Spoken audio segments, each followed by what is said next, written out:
সাবিনা সুমাইয়ার গোলে সাব চ্যাম্পিয়নশিপে ভারতকে হারালো বাংলাদেশ। দেখুন, থাইল্যান্ডের ব্যাংককে চলছে সাফের নারী ও পুরুষ ফুটসাল। গতকাল বুধবার পুরুষ বিভাগে বাংলাদেশ ভারতের বিপক্ষে তীব্র প্রতিদ্বন্দ্বিতা করে 4-4 গোলে ড্র করেছিল। আজ বৃহস্পতিবার নারী বিভাগে ভারতকে 3-1 গোলে হারিয়েছে বাংলাদেশের মেয়েরা। বাংলাদেশের জয়ের অন্যতম কারিগর অধিনায়ক সাবিনা খাতুন। তার জোড়া গোলে বাংলাদেশ প্রথমার্ধে 2-0 গোলে এগিয়ে ছিল।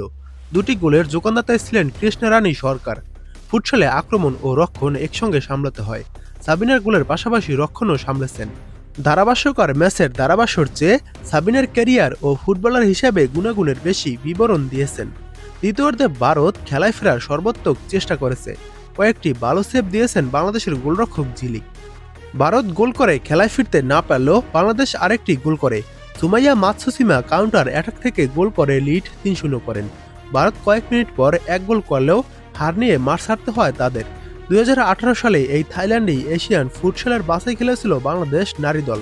7 বছর পর আবার আন্তর্জাতিক ফুটসালে খেলার সুযোগ পেল তারা।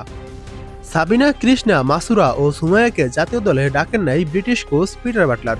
স্ট্যান্ডার্ড ফুটবলে খেলার সুযোগ না পেয়ে তারা বাধ্য হয়ে ফুটসাল খেলছেন। ফুটসালও তারা যোগ্যতা ও অভিজ্ঞতার প্রমাণ দিলেন। সুমাইয়া ও সাবিনারা দেশের বাইরে ফুটসাল লিগে খেলার অভিজ্ঞতা রয়েছে এর আগে। বাংলাদেশ ভারতের লড়াই ক্রীড়াঙ্গনে সবসময় উত্তেজনার।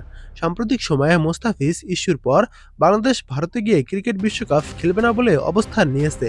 এমন মুহূর্তে থাইল্যান্ডে বাংলাদেশ নারী ও পুরুষ ফুটসাল দল ভারতের বিপক্ষে টানা 2 দিন 2 ম্যাচ খেলল। দুটি ম্যাচে তীব্র প্রতিদ্বন্দ্বিতা থাকলেও কোনো প্রকার অপ্রীতিকর ঘটনা ঘটেনি। আপনারা যদি বাংলাদেশ পুরুষ এবং নারী ফুটসালের খেলার সময়সূচি এবং ম্যাচগুলো যেভাবে লাইভ দেখবেন এসব নিয়ে যদি ভিডিও দেখতে চান অবশ্যই কমেন্ট করে জানাবেন। আপনাদের কমেন্টের উপর ভিত্তি করেই আমরা ভিডিও তৈরি করব।